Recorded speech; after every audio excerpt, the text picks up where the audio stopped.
Ismat Chughtai from Bombay to Bhopal. It was Ali Sardar Jafri who threatened and cajoled us into participating in the Conference of Progressive Writers to be held in Bhopal. Among our small group from Bombay was Majru, who was going not only as a representative of the progressive poets, but also as a bridge groom on his way to join his own barat immediately after the convention. He displayed a great deal of hesitation, as though to suggest that if he became a bridge groom, he would not be in a position to usher in any revolution, that marriage in itself was a retrogressive act, especially as the bride chosen for him was an illiterate rustic from the village. Harbai, what is the compulsion? Why are you going in for this kind of a marriage? Mahednata said irritably. Because I do not want my married life to slip away like an well-oiled wheel on a level road. I do need jolts on the way. I might sink so much in the love of my wife and children that this yearning may become totally inert, and this throb and restlessness might just disappear.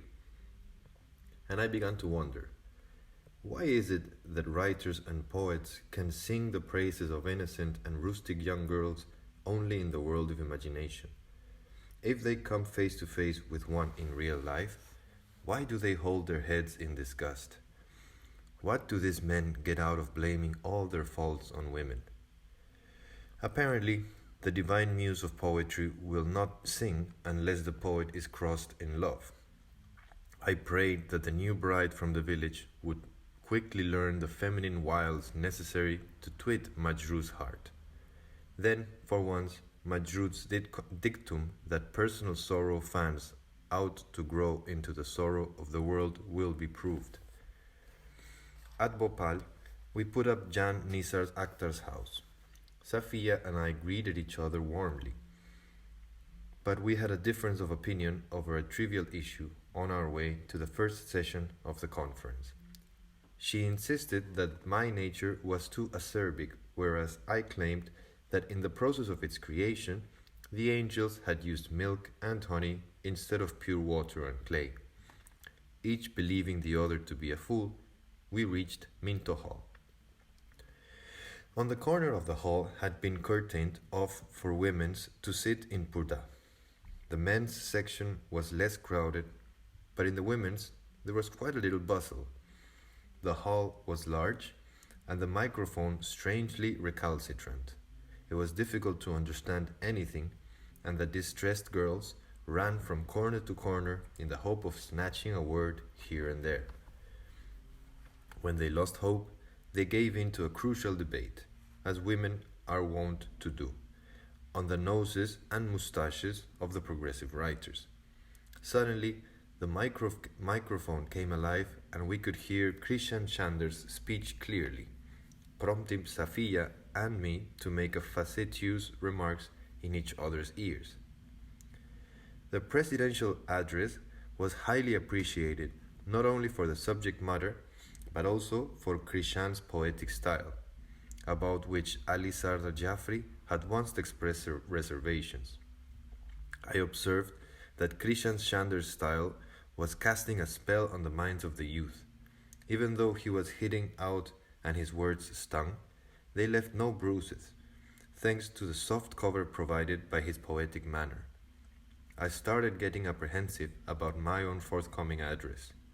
I was aware that I assaulted in such a way that the very skin peels off. The ghost of my address scared me so much that on my return, I pared down quite a few of the barbs that I had included in it. How many minds Krishan had gripped, I marveled. How many raw, tender branches had bent in the storm of his speech, and how many innocent hearts he had implanted the seed of thought. How he has helped lay the foundation of new edifices. But that would happen in the hand of the builder. But what would happen if the hand of the builder trembled a little? The pen too is a guiding force, though sometimes a misleading one. wielding a pen is no mean responsibility. The next day, Shahid Latif chaired the function. Safar Sahab read out one of his plays, but the microphone was once again up to mischief. The play was rather long, and to finish reading it in the atoll time, the author read it too much fast. I too read out a story, primarily to see whether my legs would hold up when I'd be reading out my presidential address later. But such a calamity never took place. I was neither struck dumb, nor did my legs buckle. I, who prided myself on being so liberal and progressive, had been caught in the tentacles of superstitious trepidation. I could hardly be expected to say anything to all those women who sat cringing behind their purdas. I spent most of the time between sessions in the women's enclosure. 3 years earlier, I had also spent some time amongst the girls' students in Hyderabad. I was pleased to see that the girls from Bhopal had moved one step ahead of the Hyderabad girls. For instance, the Hyderabad girls had asked, "What are your ideas on love?" I had replied that I had never claimed to be an expert on love, but certainly didn't like lovers who behaved as love-borns as devdas.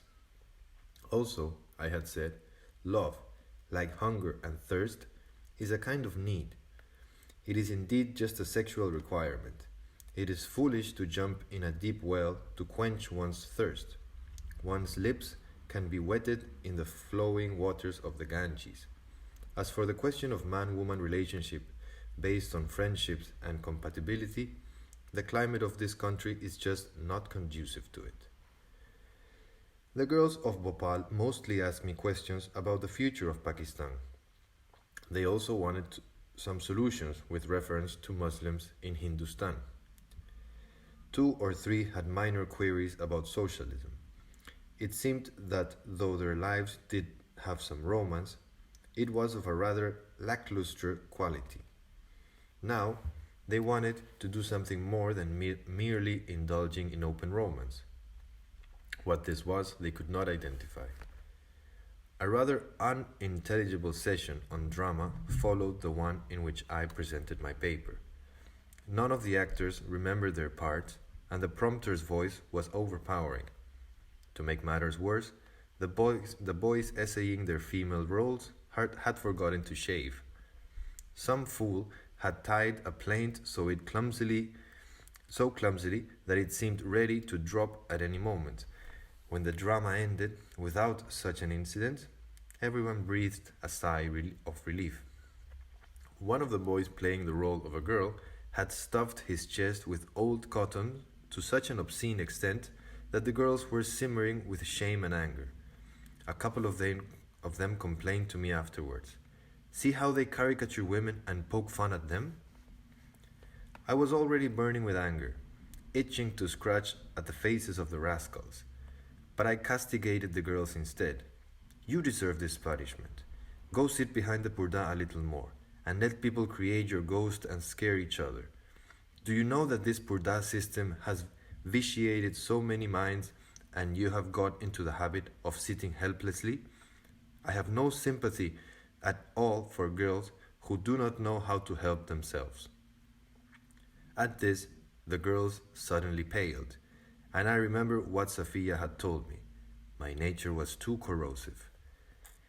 It could only give pain, lacerating soft surfaces. I decided that today I would disprove Safiya, and softening my stance, tried to lace my words with honey. "It is for you to determine what your men should do. If you cannot lend a hand, at least you can lift your weight off their shoulders." My heart was not in my lecture, but I did see one thing in the eyes of the purdah-clad girls. They envied the freedom with which I roamed. Now, along with helplessness and suffering, I could sometimes detect hints of irritation and anger in them. I sensed that these girls would not remain curbed much longer. Some of them were just waiting for some broad-minded, God-fearing soul to whisk them away in marriage, gifting them the freedom with which they could then start partying and going to the cinema. Some of them were so frustrated with their present situation that they were ready to leave it at any cost, and seemed ready to run away with the first person that came their way. Please tell us what we should do, they besieged me. If I tell you to shed the purdah, to get educated, to go to work, to take part in adult education, nothing will be achieved. You are imprisoned in your purdah. Your sisters are ignorant. The children of your nation are naked and hungry. The youth are unemployed and sick. This purdah, this illiteracy, this hunger and poverty, are leaves and flowers of the same tree, links in a single chain. If you trim the tree of all its leaves and flowers, new ones will sprout up, which will bear even more hateful fruit.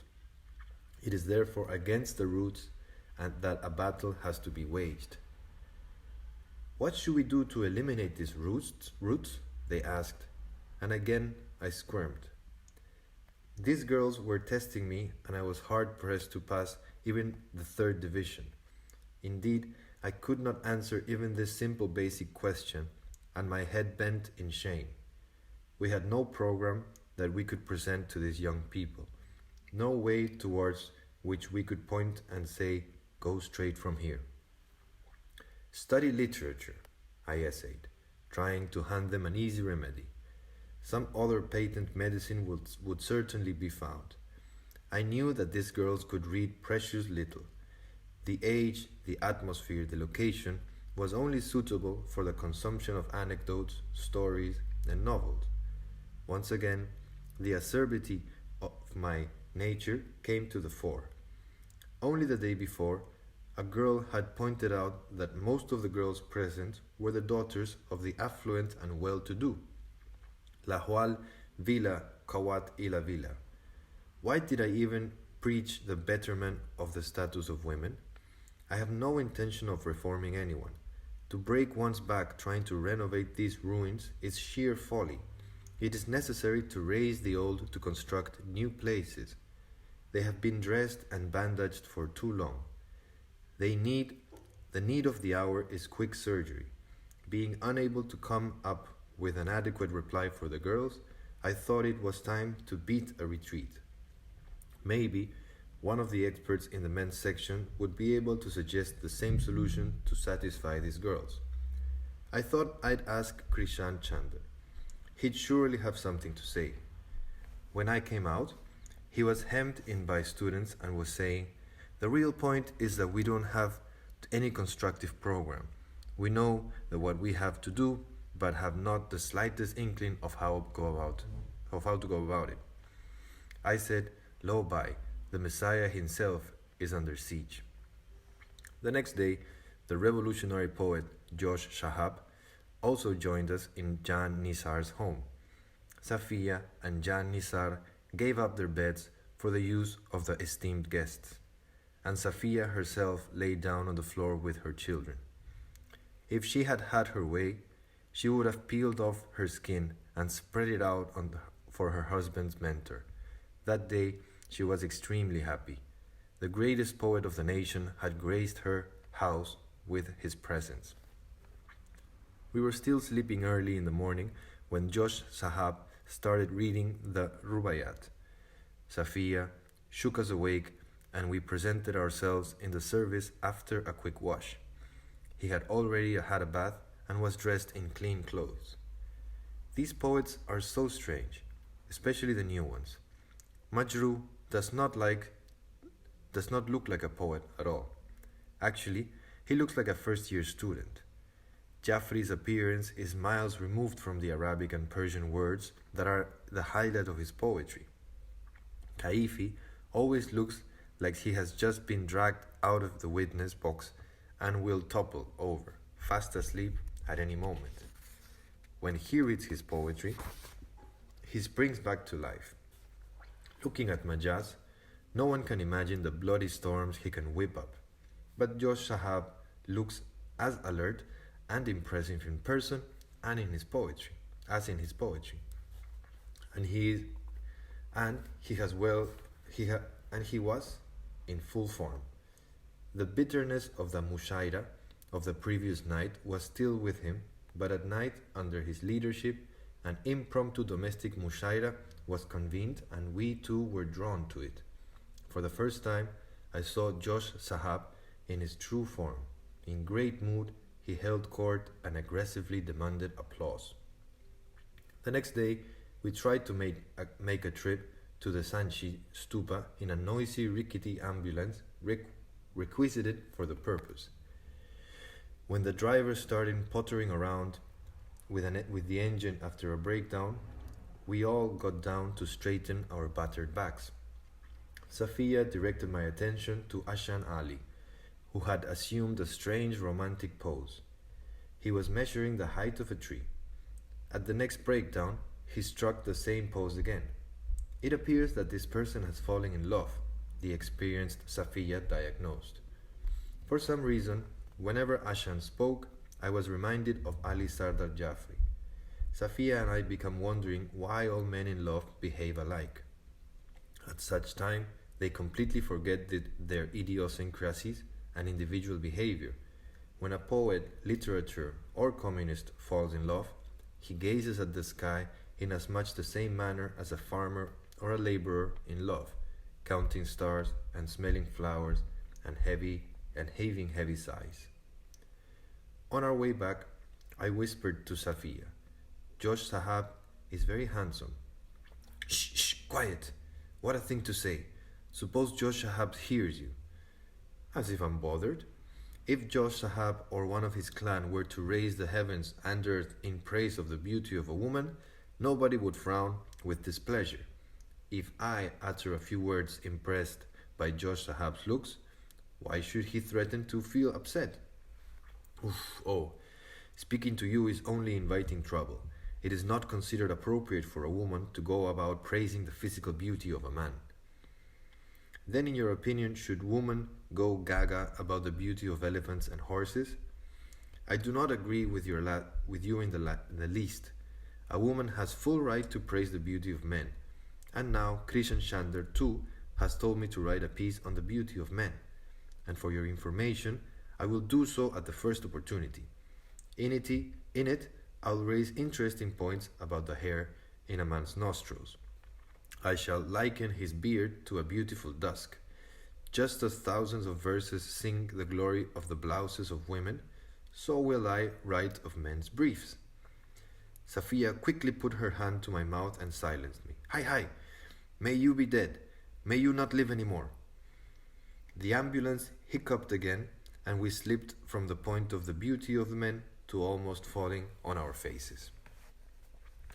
When the conference was over, Safiya and I got some time to chat.